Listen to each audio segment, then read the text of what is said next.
kerja. Paling banyak itu adalah modal kerja dan juga kembalinya pekerjanya. Karena kembalinya pekerjanya apakah dia sudah bayar atau belum kan gitu. Nah, itu juga menjadi masalah gitu. Kan Lalu kalau apa rekrutmen kembali kan strategi yang tidak diharapkan, Pak, tidak dengan adanya kendala-kendala ini? ya strategi yang diharapkan bahwa pemerintah harus dengan segera memberikan bantuannya atau yang sudah teralokasi itu kalau nggak salah 126 triliun ya. 126 triliun ini harus teralokasi dengan cepat. Ya, contohnya misalnya yang ditempatkan di perbankan. Nah, itu kan harus disalurkan dengan cepat sehingga modal kerja daripada UMKM sudah siap atau sudah tersalurkan sehingga produk domestik bruto tetap bisa berjalan dengan baik dan juga rekrutmen karyawan juga bisa menyerap kembali.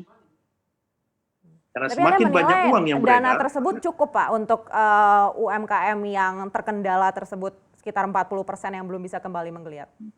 ya sebenarnya cukup saja. Sekarang tinggal pengawasannya karena banyak kami menduga bahwa banyak bantuan-bantuan daripada KUR itu dipakai ya ini dipakai bahwa ini memang kita minta diaudit, dipakai untuk perusahaan-perusahaan retail modern seperti pendirian Alfamart dan Indomaret karena itu kan sistemnya franchise.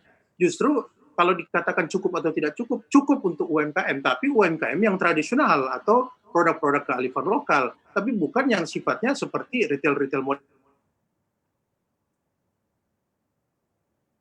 Pakai alokasinya untuk itu. Justru di sini yang dibutuhkan pengawasan daripada DPR, pengawasan daripada BPK, BPKP, kemana disalurkan oleh perbankan itu. Karena perbankan kan punya undang-undang sendiri, punya peraturan sendiri, di mana dia mau salurkan. Nah, ini yang pemerintah harus juga bisa mengawasi, karena itu kan dana pemerintah, bukan dana perbankan. Gitu. Berapa persen dari jumlah stimulus yang sudah diberikan pemerintah yang menurut data Anda ini disalurkan kepada retail-retail modern?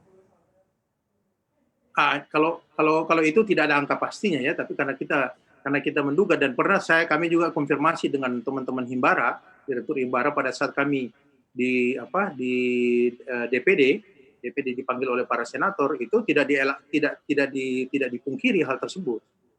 Tidak dipungkiri hal tersebut. Nah, seberapa persennya, seberapa kencang retail modern itu muncul, itu kan perusahaan sangat besar, bukan perusahaan UMKM.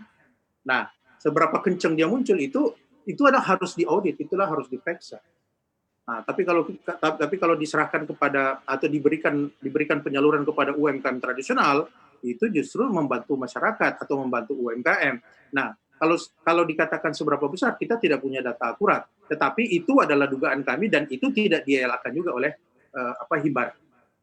Tapi tidak bisa kita pungkiri kalau Nah, penyaluran dana kepada UMKM tradisional ini juga sudah dilakukan kan, Pak? Apakah Anda sudah melihat adanya penyaluran tersebut begitu untuk anggota Akupindo misalnya? Sudah dilakukan. Nah, sekarang tinggal kemana porsinya, kan gitu. Nah, sekarang kan yang kita butuhkan adalah pada saat-saat ini kan Pak Jokowi katakan kan ini masa krisis, bahwa kita harus naikkan UMKM. UMKM yang bagaimana yang harus kita fokuskan? Apakah UMKM yang masuk dalam tradisional retail modern itu bukan UMKM atau UMKM yang sifatnya di pasar-pasar atau produk yang memproduksi produk kearifan lokal. Nah, kalau kami dari asosiasi bahwa sekarang saatnya berpihak kepada produk-produk atau penghasil daripada produk kearifan lokal, tidak lagi kepada ke arah retail modern.